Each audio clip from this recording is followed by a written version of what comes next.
January 2017 changed my life. To keep my long story short,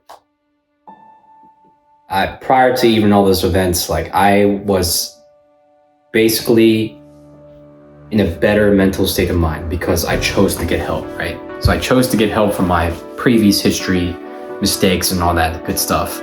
And I grew, and I was at a moment where I was making so much money that my life was going up. So January 2017 was no ordinary day. Because, yes, it's so ordinary, but not really so ordinary. So, I go about my normal routine. I wake up in the morning, usually around 6:30. I eat my breakfast, drink a cup of coffee, brush my teeth, get ready for work, and go about my day. And, I go into work around 9:30-ish, and I had a long shift because I had to cover for somebody. So I worked from 9:30 to 8 o'clock. And at that time, I was working with one of my best friends, who are currently one of my best friends still, Trey. And I was just like, you know what, man? It's a Friday night. I think January 17th was a Friday night, if I'm not mistaken. I could be wrong. But I was like, fuck it, dude. We had a long day. Let's go grab a drink. He's like, cool, let's do it. So we went to a local bar first in Mount Laurel, and then we took a couple of shots and beer. We wanted to be responsible, and then we wanted to make sure that whatever next destination we go to, our vision is not impaired. So we want to do the right thing. We ended up, drinking, and it was like a bar club kind of scenery, and man, I don't know how the night started, but we just got there, ordered a couple shots, mingled with a few people, ended up running into a few friends. One shot turned into 2, 2 to 3, to 5, 10, I believe, and then a couple beers. And I was trashed. I was talking to people. I don't even remember talking to certain people because they said they saw me. I was so drunk that I didn't remember half the day. I don't remember where I was. I didn't remember exactly what I drank.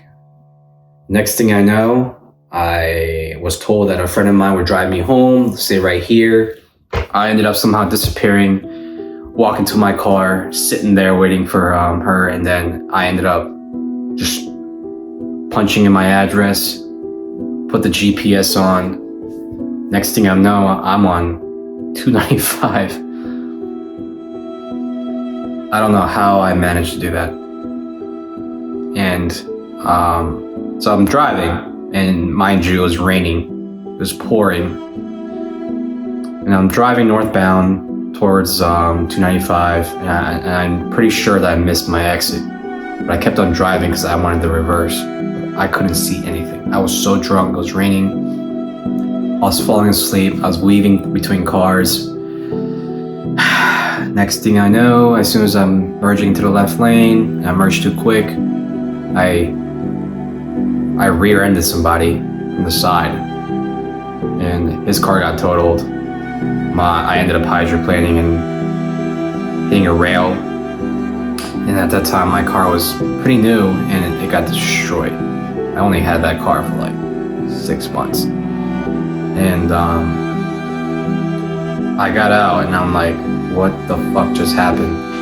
And I look around me, I'm like, holy shit. And I'm looking at myself thinking I'm busted up, or I was so drunk that I felt no pain. I had no recollection of what occurred until I came out. And Jesus Christ, I looked at the car, looked at myself, I'm like, how am I still alive? But at that time, I wasn't even thinking about that. I was nauseous. I was sick to my stomach. I had to wait for the state troopers to come. Just tears falling out of my eyes. No lie. It was at a point where I was scared. I thought I was going to go to jail. And I arrived to the state trooper station my parents came by the station to pick me up, and I was basically embarrassed because think about it, you're handcuffed to the rail, to the seat, to the chair or whatever, and your parents walk in and see you handcuffed. How embarrassing is that? State trooper said I'm free to go.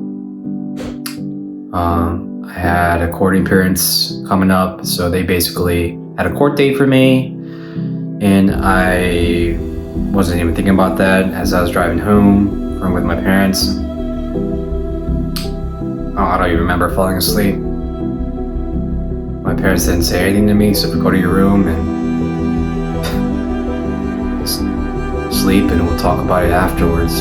I couldn't even sleep. I woke up, I was so confused. I thought it was a nightmare. I pinched myself. And I thought it was a dream, a nightmare. I looked out the window. It was too real. And at that point on, I just completely broke down.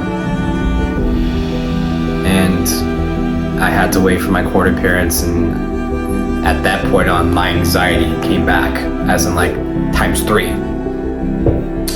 I was depressed. I had no car. At that time, my license wasn't suspended until the court date. So my parents forbidden me to drive. I was on punishment. I wasn't allowed to go anywhere. They didn't care if I was getting a ride from my friends. My ass. The only option I had was to get a ride to work, Uber, or get a ride to the gym or Uber. I was not allowed to go anywhere else. And I was so sad. And then finally, I was looking for an attorney. I was doing some homework. My father helped me find one, and I ended up finding one of the best. And I am basically sitting in my room and thinking about everything. And I'm like, man, all my hard-earned money is going to waste. Because think about it. Hiring an attorney is no joke. It's not cheap. We all know that. Because they have to, do the discovery. They have to question the other party, or whatever the case may be. Just getting the discovery itself, getting my BAC from the state trooper station, getting my information, getting my part of the story. And I finally found one. And guess how much I spent on a DUI case? $7,500. I mean, it may not seem like it's a lot, but it is a lot. And I was like, damn, this is fucking embarrassing. So as weeks passed by, he delayed my court appearance because he wanted more time. And then they finally set a court date for me. As that court date arrived, I was so nervous, so distraught, so angry at myself that I started to cry in the bathroom before I had to walk in. Because I was just so embarrassed to think about it. Court, when you appear in court, it's public. You take turns on who goes next. I've seen people go in there for simple stuff like, an expired registration or a simple parking ticket. Here I am with the fucking DUI, accident included. So that, it's my turn, I go up, the judge at the time looks at me, and then, my attorney presents the case and asks for the judge to, throw the blood alcohol content because it wasn't done properly or whatever the case may be. The judge was listening, and then realized that the other party is not here. He wanted to give the other party a shot to speak, to see where his mind is at. Prior to all of this, my attorney told me that I was looking at 30 to 60 days in jail, license suspension anywhere from 6 months to 12 months, possible interlock system, and call it a day. But there's a thing, there's a thing called compassion and forgiveness, right? So finally, they rescheduled my court date. The witness shows up. Not the witness, excuse me. The other party shows up. And And the judge asked him, "Are you okay, sir?" And he said, "Yeah, my neck hurts a little bit, my back, but everything else is fine." He could have said like, I'm fucked up, this and that. And, the judge could have been like, well, if he's in pain, fuck it, let's teach this guy a lesson and incarcerate him for 30 to 60 days. But the judge ended up looking at me. He showed me so much compassion. He said, you seem like a type of guy to understand what type of mistake you just made and what kind of mistake you are dealing with. So 3 months license suspension, $3,000 surcharge fee for the next 3 years, excuse me. So, holy shit. It was $1,000 per year for 3 years. Fucking expensive. And I had to do mandatory alcohol rehab sort of thing, counseling. So weeks go by, I'm called to do counseling, and I show up for counseling, and here I am talking to the lady. I'm just like, this is crazy. I shouldn't be here. I'm not an alcoholic. It was just a one-time mistake. And she looked me in the eye and just basically said, "No, we all make mistakes. I feel like, you're gonna learn from this mistake. You're gonna grow from it." And I showed so much remorse that I couldn't hold in my pain because of all the things that are going on. I had no car, no license. I had to Uber everywhere. The gym was fucking me up because my gym regimen was basically Ubering at night and coming home late at night or getting a ride from my friend or friends. So shout out to everyone that was there for me. I appreciate you guys so much for giving me those rides, even to this day. And I'm still figuring out a way to expand my role and my resources to repay all the kindness and love that I've been given prior to even that week, month, and a year till this day. So eventually, I served my suspension, got my license back, purchased a new car. I didn't feel very joyful. I felt like this is embarrassing and I need to learn from this. From that point on, I never drank and drive ever again. I never got intoxicated and driven. I was so scared to get a drink, even a sip. But the hardest part came afterwards. A year went by and I ended up getting a sheriff notice because the other party decided to sue me. I get it.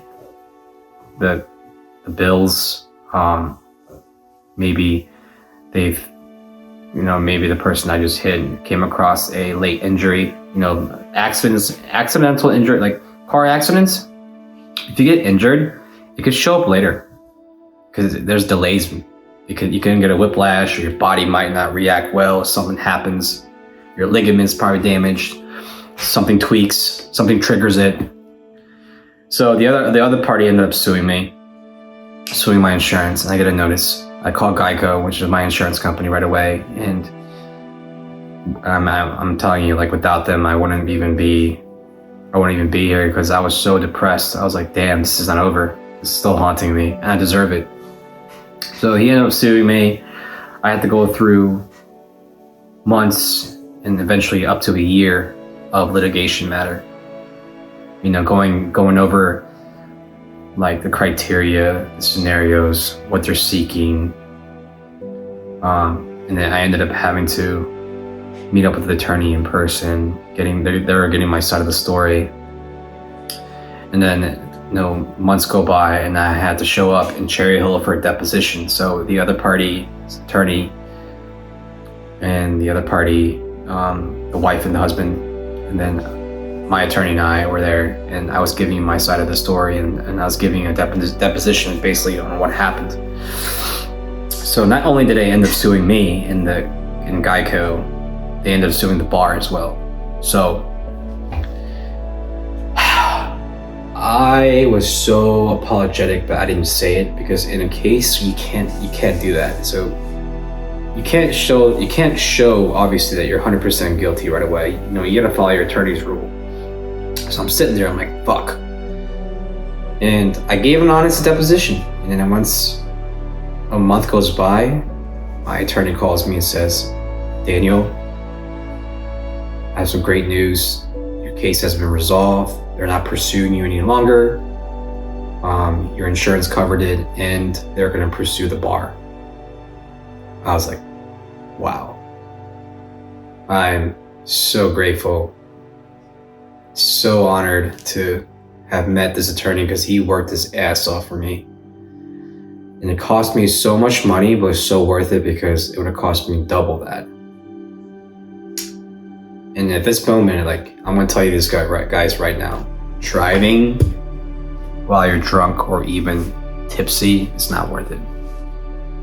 Save yourself from suspensions, possible jail time,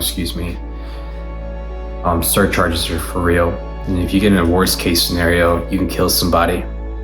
I almost did. I'm gonna post a picture of my car. And I showed it before, but I never went in detail of my story. I think the world should understand how serious driving while you're impaired or intoxicated is. Like, not only are you putting your life at risk, you're putting others as well. And just do the right thing. You know, Uber, get a friend to drive you. You know, pick a DD. And as childish as it sounds, if you're out drinking, make sure you have a legitimate plan. Like, plan ahead. Don't go to an event or a party or a bar or a club without having having an actual plan. Because one DUI can cause you hell. Just hell. Cause you hell. Because you have to go through so many things. And inexpensive. Uber, it's like what? $25, $30 depending on where you're at. I'd rather pay $25, $30 than pay $7,500 in fees, $3,000 surcharges, court fees, attorney fees, all this fees. Like, it's not worth it, guys. Be smart. Be educated. Know how serious it is. Because no matter what, when I'm talking at this very moment, I guarantee somebody's out there getting a DUI. That's how, it's a plague. I've learned so much about this, and I've learned to overcome that part of the anxiety and depression. Insomnia was created because of that. And I feel like it's made me stronger and better, wiser and intelligent. There's a reason why I'm speaking from this camera, because I feel like my whole life perspective has changed. Despite my mental battles on and off, I've learned so much from my mistakes, and I still, to this day, I kid you not, it haunts me. That car accident, I had to go through another round of therapy because I was afraid to drive in the rain. So you have to protect yourself as well as protect the others around you. Life is no joke. You only have one, so live to the fullest is like an understatement. Because you really truly have to. Not just for yourself or your family or the people that love you. So I hope that this video can really impact people to understand how serious drunk driving really is. And I'm so grateful and thankful to everyone that has forgiven me, who forgave and forgot, and I owe so many people my life, and I don't even know where to start. Even though it's been a 6-year anniversary this past January 17th, I never talked about it because I get emotional thinking about it. But life is so much better if you just truly believe and you expand your role and you realize that life isn't a joke. You have to live, not to fulfill yourself, but to make sure that you're able to impact others and just be yourself and creating your identity. So thank you for watching. I know it's fucking long, but I just felt like I was compelled to share my in-depth story of where I'm coming from. So I hope you guys have a great night. The weekend is this week's flying by. Hoping everyone has a great week, great weekend, and most importantly, great February. So yeah, I mean, do me a favor, if you haven't liked this video or if you haven't subscribed to my channel, I would greatly appreciate your support. I promise to always give back to the community, and I want to do my best to gain all the resources and knowledge so I can make a difference. Thank you so much for your time. I appreciate you guys. Until next time, deuces.